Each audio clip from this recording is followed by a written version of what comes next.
Let's go!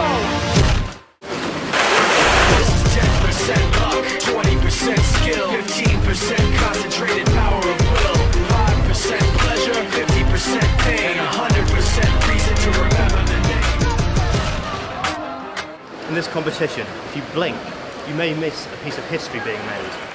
We've seen 3 world records smashed in the space of the last few hours, and as for British and European records, I'm struggling to keep track.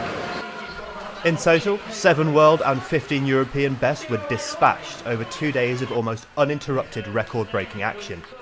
This included a global 400-metre freestyle scalp for Ellie Simmonds, who gave the reserved reaction of a girl for whom victories such as this are rapidly becoming routine.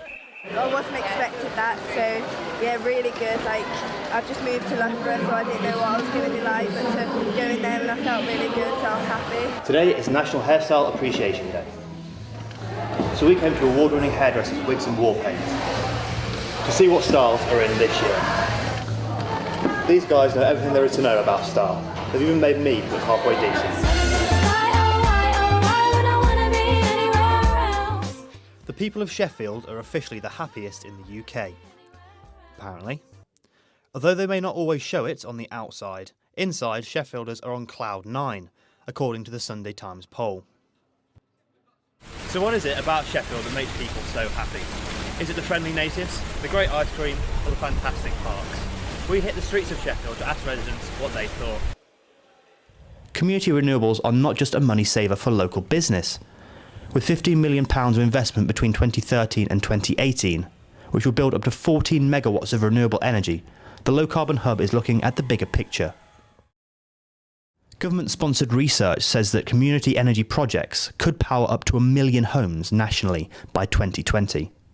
And for Norbar Commercial Director Catherine Roll, these projects are a win-win for everyone involved. 10 o'clock last night, polling stations closed, votes cast, and the gears of the ballot counting machine here at the Vale of Whitehorse Leisure Centre begin to slowly grind into action. First a stream, then a flood, as the ballot papers came sweeping in and the army of vote counting volunteers were scrambled to meet them.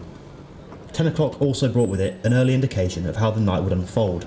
An exit poll, commissioned for the main broadcasters, showed shock Tory gains, a Labour wipeout in Scotland, and Lib Dem MPs barely in the double digits. 9.5 hours ago, the results started flooding in from all over Oxfordshire. But after many ballot papers, man hours and caffeinated drinks, the results are in. And they show a trio of victories for Conservative candidates, all of whom increased their majority on the last election.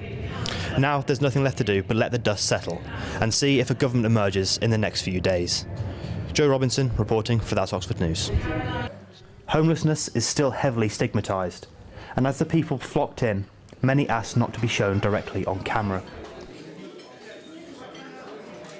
Many of the people I spoke to were struggling with addiction or had severe family or health troubles.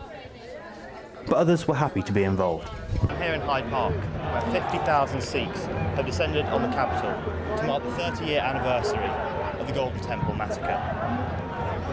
The event has cost thousands of innocent Sikhs their lives. The people behind me haven't forgotten. But it's not just about paying respects to the dead, it's also about campaigning for justice. Anger amongst British Sikhs has been stoked this year by the revelations that the Thatcher government has sent an SAS soldier to advise Indian Prime Minister Indira Gandhi on the assault. In other recent developments, a 2011 Human Rights Watch report said the Indian government had failed to bring to justice anyone involved in the 1984 anti-Sikh riots, a series of attacks sparked by the assassination of Indira Gandhi in response to the Golden Temple. WikiLeaks also reported a cable sent from the US Embassy in New Delhi, which said the Indian government of 1984 were guilty of hatred and opportunism towards the Sikhs.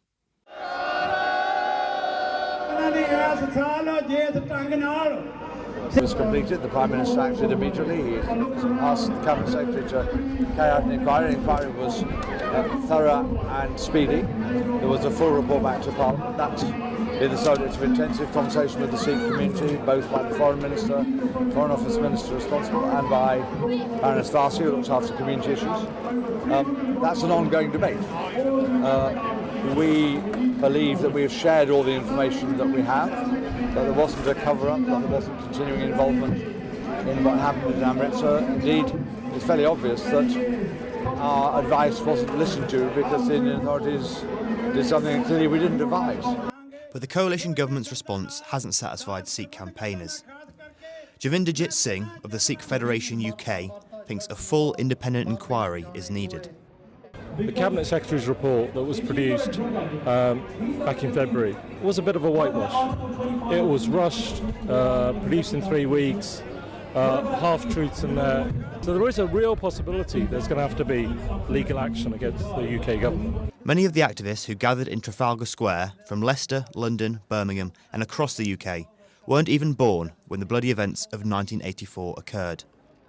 If the many issues hanging over 1984 are not resolved, the anger could last for generations to come. This is Joe Robinson reporting for Clarity News.